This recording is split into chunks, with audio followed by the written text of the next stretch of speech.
Hello, I'm U.S. Transportation Secretary Pete Buttigieg, and I want to thank the Austria World Summit for inviting me to say a few words today. And I want to recognize all of the leaders who are gathered here for your continuing commitment to addressing the global challenge of climate change. It's clear to all of us by now that climate change is a major threat to security and prosperity everywhere. Now, stories of climate disaster have always been on humanity's mind in some fashion, dating back to ancient legends and scriptural traditions in nearly every faith, telling of floods, fires, and other calamities. But the climate challenge in front of us is not some prophecy of cosmic doom. It is a specific set of problems that we actually now understand quite well. The most daunting thing about confronting climate change is not that its nature is mysterious.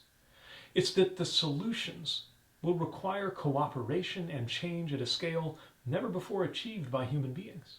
In meeting the generational issue before us of climate change, there is not only a towering challenge, but an enormous opportunity.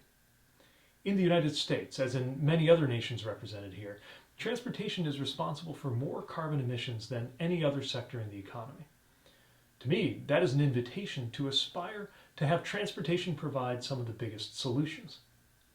And it requires that we recognize that every transportation decision we make is inevitably a decision about the future of our climate as well. But tackling climate change is also at the heart of how we can best prepare our economy for future prosperity. President Biden often points out that when he thinks about climate, the first thing to come to his mind is jobs, and vice versa. In the United States, we've seen 800,000 manufacturing jobs created since President Biden took office. That includes thousands of jobs manufacturing electric vehicles, as well as the batteries that power them and the charging stations that support them.